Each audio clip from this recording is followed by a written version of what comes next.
Assalamualaikum warahmatullahi wabarakatuh.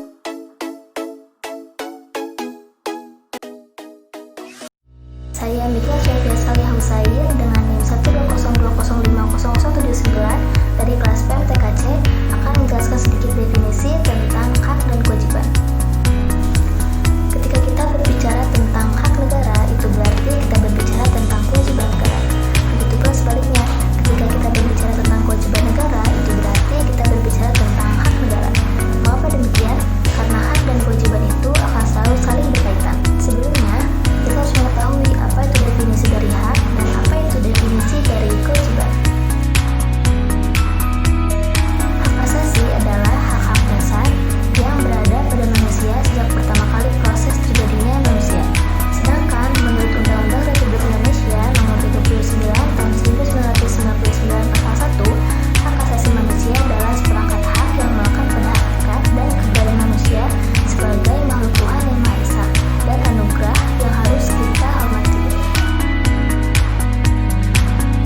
Kewajiban asasi adalah kewajiban dasar yang harus dilaksanakan oleh seseorang dalam kaitannya terhadap diri sendiri, alam semesta, masyarakat, bangsa, negara, maupun kedudukannya sebagai makhluk Tuhan yang Maha Esa. Hubungan antara hak dan kewajiban harus dipenuhi manusia secara seimbang. Ketika seseorang berbuat untuk orang lain dalam rangka memenuhi kewajibannya, maka otomatis orang lain akan mendapatkan haknya. Begitu pula ketika seseorang melakukan kewajibannya untuk orang lain, maka kita akan mendapatkan hak kita. Hal yang terpenting dalam persoalan hak asasi adalah apa yang menjadi titik tolak ukur tersebut. Apakah itu manusia atau Tuhan? Hak asasi yang berpusat kepada manusia akan mengesampingkan nilai-nilai ketuhanan. Sebaliknya, hak asasi yang berpusat kepada Tuhan maka akan menjadikan nilai dan kaidah ketuhanan sebagai dasar perumusan hak asasi. Kebebasan manusia selalu ditempatkan kepada kerangka kaidah ketuhanan. Mohon maaf jika masih terdapat kesalahan. Wassalamualaikum warahmatullahi wabarakatuh. Perkenalkan, nama saya Mutia Zahira dengan NIM 12020500070 dari Prodi Pendidikan Matematika kelas 1C. Di sini saya akan menjelaskan tentang hak dan kewajiban warga negara menurut Undang-Undang Dasar tahun 1945. Sebelum masuk ke dalam pembahasan hak dan kewajiban warga negara yang tertera dalam Undang-Undang Dasar 1945, ada hal yang harus kita ketahui terlebih dahulu, yaitu manusia telah diberikan akal, kemampuan untuk berakal, kemampuan perasaan, kemampuan alat indera oleh Tuhan yang Maha Kuasa. Dengan kemampuan-kemampuan itu, manusia bisa membedakan mana yang baik dan mana yang buruk, mana yang benar dan mana yang salah. Maka dari itu, manusia memiliki kebebasan untuk memilih pilihan tindakannya sendiri. Dari kebebasan yang dimiliki oleh manusia tadi, manusia memiliki tanggung jawab.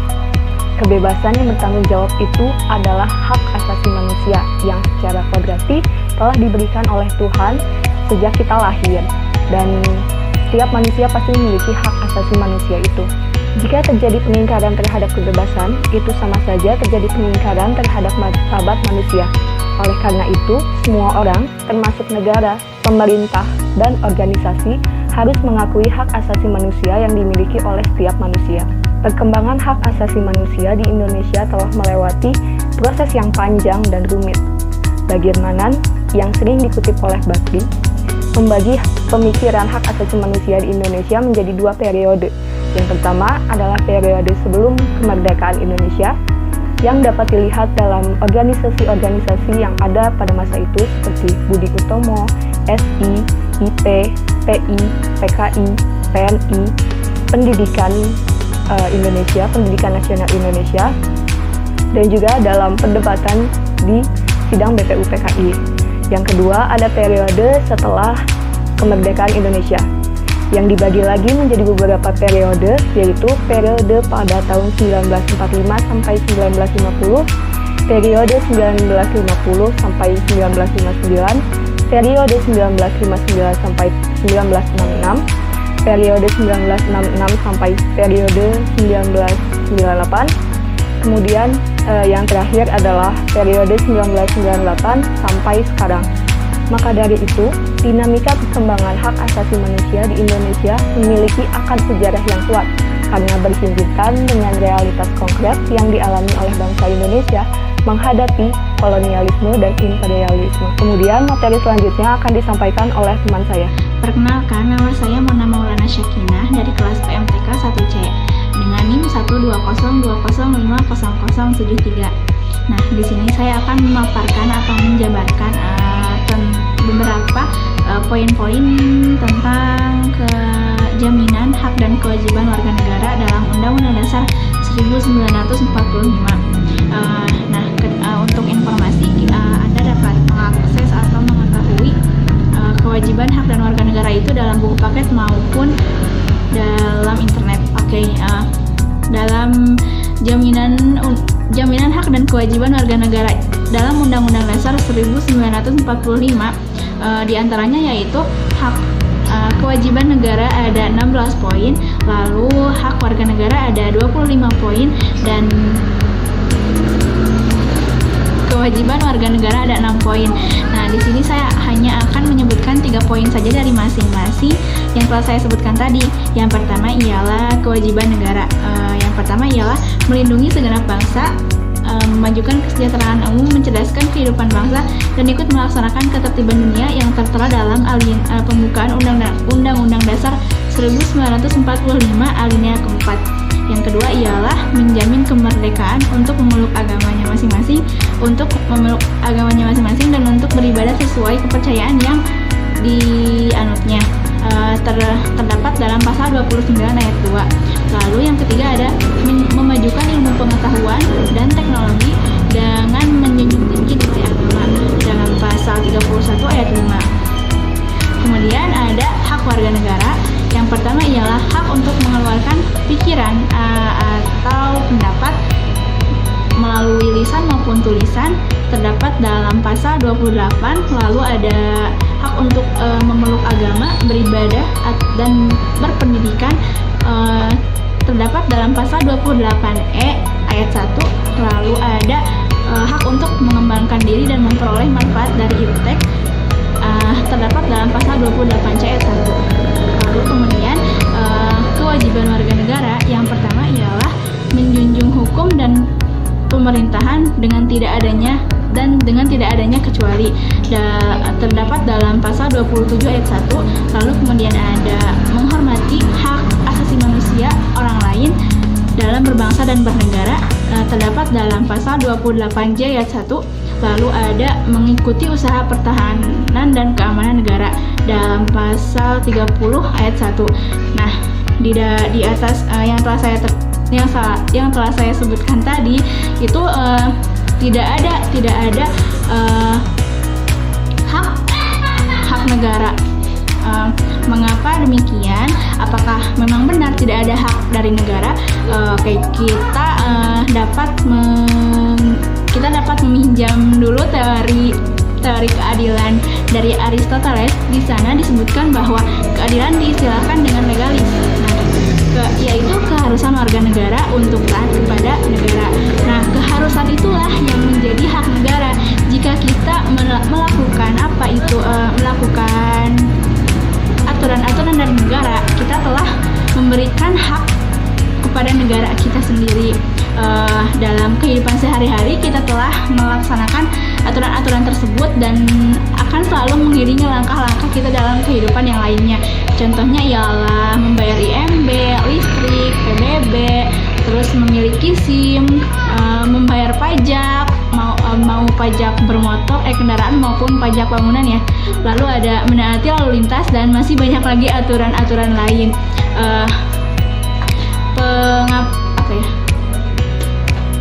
Dalam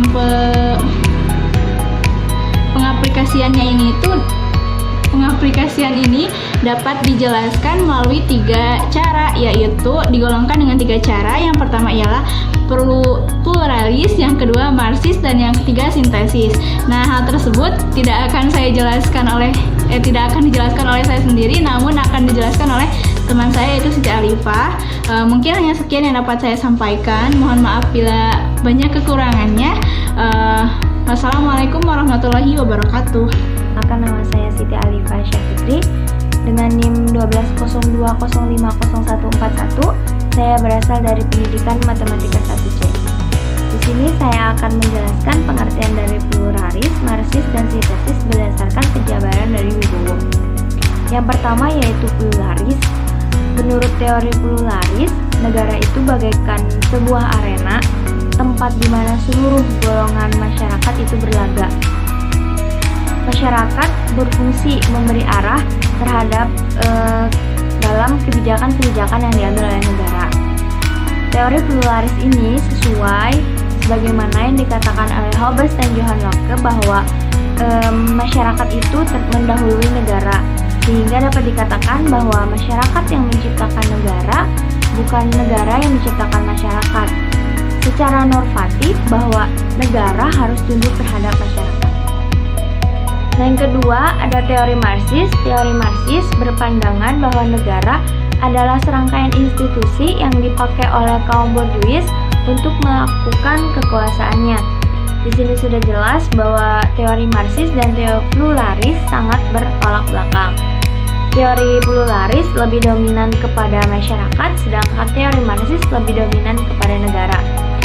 Tokoh Marxis dari Italia bernama Antonio Gramsci yang memperkenalkan istilah hegemoni yang menjelaskan bagaimana cara agar sebuah negara melakukan penindasan tetapi tidak menyebabkan perasaan tertindas. Nah, bahkan semua negara itu bisa melakukan kontrol kepada masyarakat. Sudah jelas di sini bahwa teori Marxis sendiri lebih menjurus kepada masyarakat harus tunduk kepada negara. Ya, yang ketiga yaitu teori sintesis. Teori sintesis ini adalah gabungan dari dua teori sebelumnya. Menurut pandangannya, dua teori sebelumnya itu adalah teori strukturasi yang dikemukakan oleh Anthony Giddens. Ia menemukan kata kunci dari kedua teori sebelumnya, yaitu struktur untuk teori Marxis dan agensi untuk teori pluralis.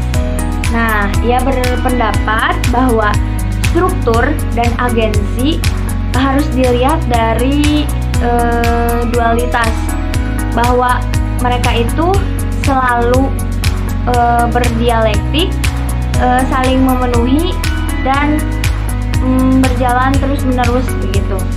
Nah, dapat kita ambil kesimpulan dari ketiga teori yang saya jelaskan, hak dan kewajiban sebuah warga negara dan negara memiliki porsinya masing-masing.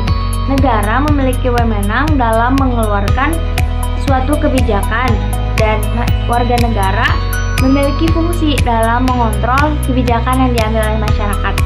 Ya, jadi contoh dari hak dan kewajiban warga negara serta negara ini bisa kita ambil contoh seperti negara mengeluarkan kebijakan untuk menaikkan harga BBM dengan pertimbangan kenaikan atau peningkatan untuk APBN. Sedangkan di kesempatan lain atau di sisi lain, masyarakat sangat menolak dengan kenaikan BBM ini.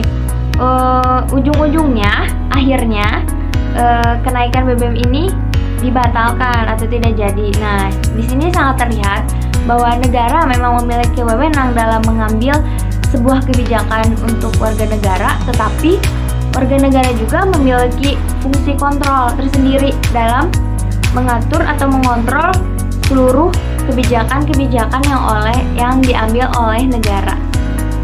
Terima kasih. Wassalamualaikum warahmatullahi wabarakatuh. Perkenalkan, nama saya Muhammad Faris Hartawan dengan NIM 1202050074. Di sini saya akan menjelaskan tentang pelaksanaan hak dan kewajiban negara dan warga negara di negara Pancasila. Dalam pelaksanaannya, hak asasi manusia di Indonesia mengalami pasang surut. Wacana hak asasi manusia terus berkembang seiring dengan berkembangnya pelanggaran-pelanggaran HAM yang semakin meningkat intensitasnya maupun ragamnya. Pelanggaran itu dilakukan oleh negara maupun warga negara, baik di dalam negeri maupun di luar negeri. Suatu hal tidak dapat dilaksanakan sebelum mengetahui benar apa yang hendak dilaksanakan. Untuk melaksanakannya diperlukan pedoman, dan agar pelaksanaan bisa berjalan sesuai dengan harapan, maka perlu ada institusi yang mengawal pelaksanaan tersebut. Dengan demikian, ada 3 hal penting dalam pelaksanaan hak dan kewajiban ini. Pertama, Pancasila perlu dimengerti secara tepat dan benar, baik dari pengertian, sejarah, konsep, prinsip, dan nilai-nilai yang terkandung di dalamnya. Tanpa mengerti hal-hal yang mendasar ini, amat sulit Pancasila untuk diamalkan. Selain daripada itu, Pancasila akan cepat memudar dan dilupakan kembali. Kekuatan akar pemahaman ini sangat penting untuk menopang batang, ranting, daun, dan buah yang akan tumbuh di atasnya. Banyak hal yang terjadi ketika semangat untuk mengamalkan Pancasila sangat tinggi, namun tidak didasari oleh pemahaman konsep dasar yang kuat, bukan hanya mudah memudar, namun juga akan kehilangan arah. Seakan-akan sudah melaksanakan Pancasila, padahal yang dilaksanakan bukan Pancasila, bahkan bertentangan dengan Pancasila. Hal ini amat mudah dilihat dalam praktik perekonomian dan perpolitikan di Indonesia saat ini, yang tanpa sadar sudah mengekor pada sistem kapitalis neoliberalis dan perpolitikan yang bernafaskan individualis bukan kolektivis. Kedua, pedoman pelaksanaan. Semestinya kita tidak perlu malu untuk mencontoh apa yang sudah dilakukan oleh pemerintah Orde Baru yang berusaha membuat pedoman penghayatan dan pengalaman Pancasila atau disingkat dengan gampang. Pedoman ini sangat diperlukan agar negara dan warga negara mengerti apa yang mesti dilakukan, apa tujuannya, dan bagaimana strategi mencapai tujuan tersebut. Manakala tidak ada pedoman pelaksanaan, maka setiap orang berusaha membuat pedoman sendiri-sendiri, sehingga terjadi absurditas atau kebingungan. Banyaknya kelemahan yang terjadi pada pelaksanaan P4 perlu dievaluasi untuk diperbaiki. Contoh, kelemahan utama dalam pelaksanaan P4 adalah bahwa pedoman tersebut bersifat kaku, tertutup, dan doktriner. Hanya pemerintah yang berhak menerjemahkan dan menafsirkan Pancasila, sehingga tidak ada ruang yang cukup untuk diskusi dan terbukanya konsep-konsep baru. Kelemahan tersebut harus diperbaiki, tidak kemudian dibuang sama sekali. Ketiga, perlunya lembaga yang bertugas mengawal pelaksanaan Pancasila. Lembaga ini bertugas antara lain memfasilitasi aktivitas yang bertujuan untuk mensosialisasikan Pancasila, membuka ruang-ruang dialog agar tumbuh kesadaran berpancasila baik di kalangan elit politik, pers, anggota legislatif, eksekutif, yudikatif, dan masyarakat luas. Yang tak kalah penting adalah ikut memberi masukan kepada lembaga-lembaga negara dalam melaksanakan tugas dan membuat kebijakan serta ikut mengevaluasi setiap kebijakan yang dilakukan agar terjamin tidak bertentangan dengan Pancasila.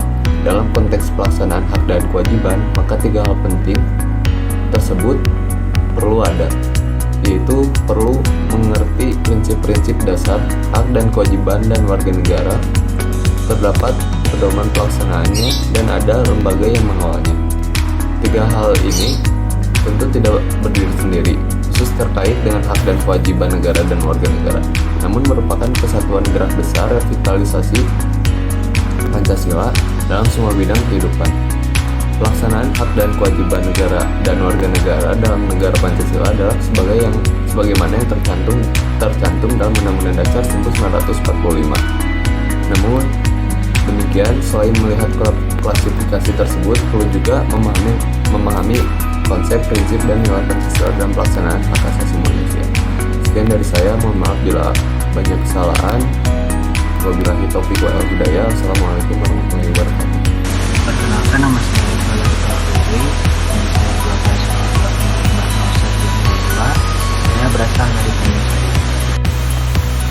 Kesimpulannya, hak dan kewajiban warga negara telah diatur dalam Undang-Undang 1945, tetapi masih banyak terjadi permasalahan dalam hal pelaksanaan maupun penerapan dan kewajiban di lingkungan masyarakat Indonesia.